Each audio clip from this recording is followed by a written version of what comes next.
Simba es un proyecto gratuito de promoción de la lectura. Ayúdanos a que nuestros libros lleguen a más gente compartiendo lecturas en las redes sociales.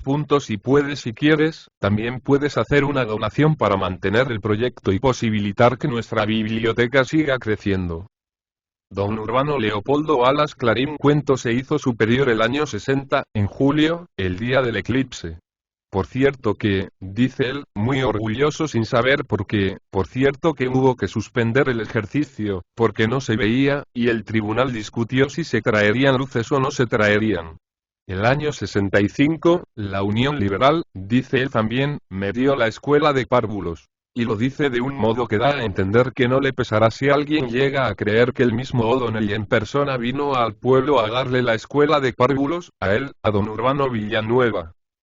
Por lo demás, no crean ustedes que es fatuo, ni que tiene grandes aspiraciones políticas. Su vanidad se reduce a eso, a encontrar una misteriosa relación entre el acto solemne de hacerse el maestro superior, y el famoso eclipse de sol del año 60 y con esto, con suponer a la Unión Liberal interesada en otorgarle la escuela de párvulos, se da por satisfecho su egoísmo. En todo lo demás es altruista. Su existencia estuvo por mucho tiempo consagrada y no al prójimo sino a los árboles y a los edificios, principalmente a los árboles, sin que tampoco despreciase los arbustos, siempre y cuando que se tratara de los que son propiedad del concejo. En un principio, cuando la Unión Liberal le dio la escuela, creyó que su vocación consistía en renovar el sistema de educación de los infantes, y hasta llegó en su audacia a imaginar una especie de reloj gráfico intuitivo, para que los niños de teta mamaran nada más a las horas debidas. Su idea era facilitar el desarrollo de las facultades físicas y anímicas de los niños llorones, dejándolo todo a la espontaneidad de la naturaleza y metódicamente enderezada. Los niños eran tiernas plantas. De esta metáfora nació la afición de don Urbano al arbolado público. La savia natural, decía, se encarga de hacerlos física e intelectualmente. Yo todo lo dejo a la intuición y al aire libre y pero. Árbol que crece torcido tarde su tronco endereza, pues hace naturaleza del vicio con que ha nacido. Y es necesario que el árbol crezca derecho mediante el método racional intuitivo. Por lo cual, don Urbano, en un principio, tratóse los niños, física y moralmente, como si fueran sistemas de poleas, enredándolos en una porción de correas y físicas y morales también. Para enseñarles a poner bien la pluma, les ataba los dedos con balduque, y después les decía, ea, ahora, allá vosotros, escribid con toda libertad. Era muy partidario de la libertad y con correas. Creía firmemente en el crecimiento espontáneo. Pero la dirección del crecimiento era cosa de él, de don Urbano, lo cual demostraba con un análisis etimológico de las palabras pedagogo, método, ortografía, ortología, ortopedia, ortodoxo, y otras como estas últimas, en que entraba por mucho la idea de rectitud que conseguía él por medio de rodrigones y ligaduras. Señores, solía exclamar dirigiéndose a los párvulos que le había entregado la Unión Liberal. Señores, tienen ustedes que desengañarse. Así como Dios el bravo mar enfrena con muro de leve arena, es necesario que el buen pedagogo, esto es, director de niños, enfrene las malas pasiones de ustedes y los extravíos psicofísicos propios de la edad porque ustedes atraviesan, no con muros de arena, sino con una de arena y otra de cal, es decir, por las dulces y por las agrias, por aquello de que, entre col y col, lechuga. Mucho recreo, mucha expansión al aire libre pero todo con método, con orden, con medida. Ya lo dijo la sabiduría. Omnia in mensura, in numero, in pondere disposuisti. El aire libre, el libre ambiente es cosa muy recomendable pero con medida. Oh, si hubiera contadores de aire como los hay para el agua y para el gas. Señores, yo lo confieso, cada vez que veo una cuerda me enternezco y bendigo a la naturaleza que la ha criado, o por lo menos ha criado la primera materia que la industria aprovecha para hacer cuerda. Una cuerda. ¿No ven ustedes en ella el símbolo de la sociedad? Y callaba un momento de Urbano, para hacer con toda intensidad una pausa, que él tenía como recurso retórico muy socorrido. En las comedias románticas de la época leía él muchas veces la palabra pausa, entre paréntesis, y le causaba siempre excelente efecto. Pues bueno, en sus discursos de la escuela hacía pausas, particularmente cuando cometía la figura de interrogación. Y también le gustaba mucho cometer figuras, y atreverse con las licencias que le permitían, en cierta medida, la gramática de la academia y la retórica de Terradillos. Cada vez que decía, lo he visto con mis propios ojos, se quedaba muy hueco y se tenía por un pillín, temerario como él solo en materia de pleonasmos.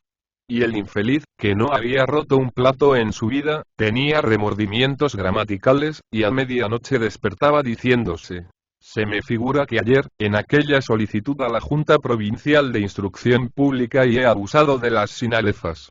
Porque es de advertir que de Urbano escribía estas solicitudes en verso, aunque disimulado por la forma de los renglones. Era verso libre. Siempre en decasílabos u octosílabos, muy bien medidos, la dicha de medir por los dedos, pero como no caían en copla, la Junta de Instrucción Pública no caía en la cuenta, y tomaba por prosa la poesía.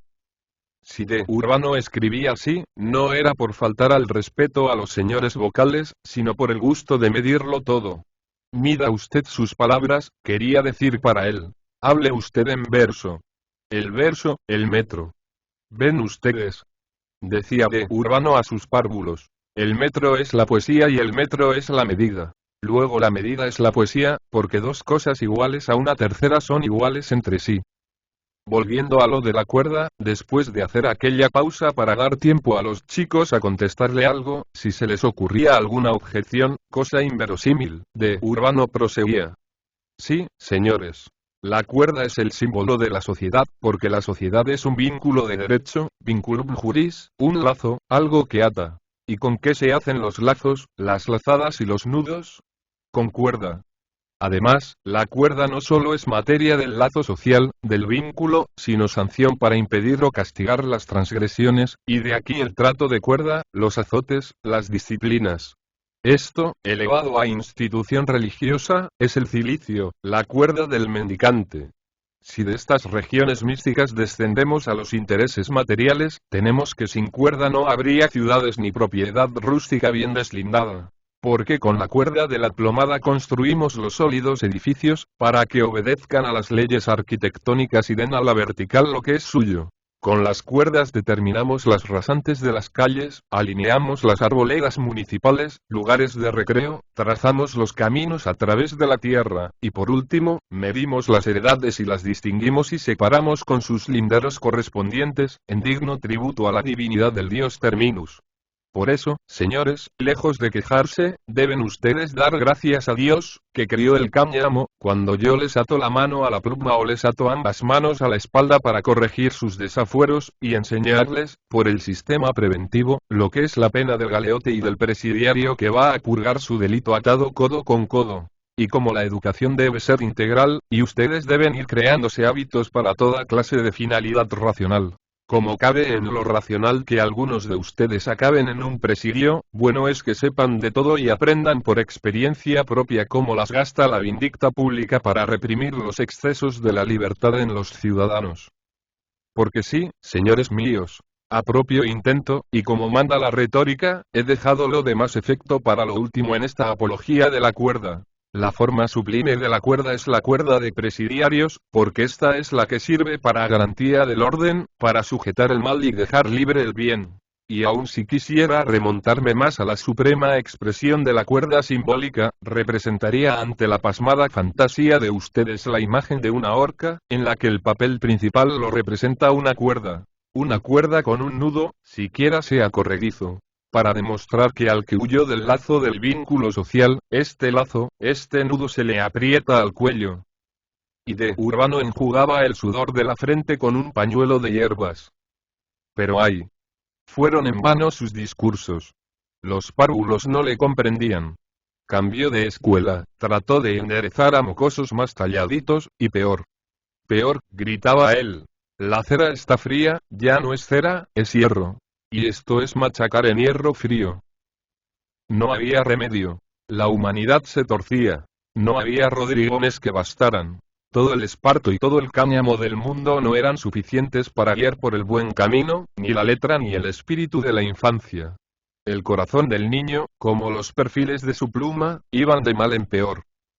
Fue inútil que de Urbano inventase varias máquinas de madera y cuerda, todas mecánico-intuitivas, como las llamaba él, para corregir los defectos de la humanidad pueril. Los chicos seguían siendo el diablo. Por fin, cansado de luchar, dejó la enseñanza, y procuró conquistar una plaza de delineante al lado del arquitecto municipal. Ya que los hombres no se dejaban alinear, alinearía casas. Oh, la santa simetría. Su Biblia, en adelante, fueron las ordenanzas municipales, que tan sabias disposiciones contenían para impedir las demasías arquitectónicas de los vecinos.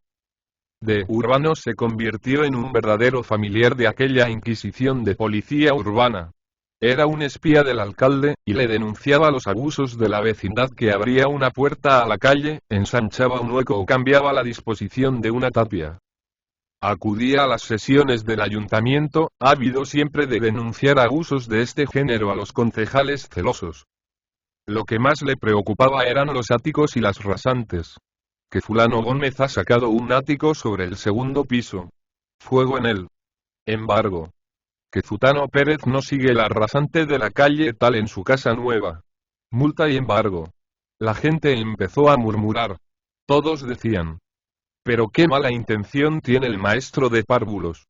¿Qué le importará a él que una casa sea más alta que otra, o que avance más o menos hacia el arroyo? Mala intención. No, señor. Era amor de la medida, del orden, de la plomada y del nivel, de la simetría, de la línea recta. Y no cejaba en su empeño. Si en el ayuntamiento no le hacían caso, se iba a los periódicos, y procuraba deslizar una gacetilla que se titulaba, por ejemplo, con letras gordas. Alinear por la derecha. Era gran amigo de la expropiación forzosa, y con tal de evitar un martillo, su pesadilla, en la vía pública, hubiera derribado la casa paterna, aunque tuviese que pasar por el ombligo de cualquiera de sus mayores. Línea recta, y caiga el que caiga. Era un anarquista de la rasante. La rasante. Como él decía con énfasis nivelador. Pero también tuvo que renunciar a la policía urbana, a la belleza del orden municipal de los edificios. Calles, casas con ático, rasantes y demás ensueños, se convirtieron en desengaños. La intriga, el favor, el caciquismo, pudieron más que él. Solo consiguió perder el destino. Los amigos del alcalde, ya se veía, podían construir en mitad del arroyo, y levantar las 7 colinas de Roma sobre la rasante de la calle. Las ordenanzas eran un papel mojado. No podía haber calles derechas. Le pasaba a la ciudad lo que al ciudadano, se torcía por naturaleza. Ni los hombres, ni las casas, se sujetaban al orden, a la rectitud. Sus ilusiones se refugiaron en el arbolado. Prefería los plantíos nuevos. De los árboles seculares que mandaban respetar los gacetilleros, se reía él. Los árboles viejos solían ser irregulares, retorcidos, llenos de nudos y verrugas. Claro. Habían crecido sin rodrigones, sin orden, y árbol que crece torcido tarde su tronco endereza y, abajo los árboles seculares. Y nada de sensiblería y alámedas nuevas, y vamos andando. Calles de chopos muy derechitos en filas muy derechas y eso es el progreso, esa es la hermosura y pero los árboles nuevos se secaban, se morían, o no se plantaban siquiera, y solo aparecían en las cuentas municipales. La comisión de arbolado se comía en dinero los ejemplares más ricos de esperanzas. Don Urbano abandonó la ciudad a su destino de corrupción, de libertinaje y desorden. Madrugaba mucho y salía al campo y no volvía hasta la noche. ¿Qué hacía? En la estación correspondiente se extasiaba viendo a las yuntas abrir la tierra con el brillante colmillo del arado. Aquellas líneas rectas que los pacienzudos bueyes iban trazando en la madre tierra, como quien borda, le encantaban. El instinto los guiaba, porque el arador era más buey que ellos, en concepto de don Urbano, que aborrecía ya a la humanidad. Si a veces el surco se desviaba un poco de la marcha conveniente, don Urbano gritaba en tono de jovial reprensión. ¡Ay, ay, qué surco tan torcido ha hecho! Y no se sabe si este verso del fabulista lo aplicaba al labrador, o a la yunta. Con esta costumbre de salir tan temprano a la aldea, y no volver hasta la noche, fue adquiriendo aspecto montaraz. No se afeitaba ni cortaba el pelo. Un día se lo advirtió un rapabarbas de las afueras. Pero don Urbano, ¿usted no tiene espejo en casa? ¿Por qué lo dices? porque esa cabeza necesita una buena poda. Don Urbano sintió vergüenza. No sé Tixun, pensó, mientras se miraba en aquel espejo que le presentó el barbero. Él, que tanto aborrecía el desorden, el crecimiento sin medida ni simetría, tenía la cara y la cabeza como una selva virgen. Desde aquel día dio una importancia excepcional al arte de la peluquería, y empezó a reconciliarse con la humanidad barbuda. Notó que había muchos hombres que acudían con sistemática frecuencia a que les hicieran la barba y les cortaran el pelo. Todas aquellas almas torcidas, que habían rechazado la cuerda y el rodrigón para el propio crecimiento, se sometían humildes a las tijeras y a la navaja niveladora del peluquero. Desde entonces, don Urbano, menos adusto y siempre muy afeitado, frecuentó las peluquerías más acreditadas. Y se pasa hoy las horas muertas viendo a los maestros y a los oficiales servir a los parroquianos, y sigue con atención casi mística el subir y bajar de las tijeras por el cuero cabelludo del prójimo. Y su mayor delicia es poder decirle a cualquiera que sea servido, mientras éste se sacude los pelos que le pican, decirle sonriendo y: «Está usted perfectamente y no le han dejado ninguna escalera».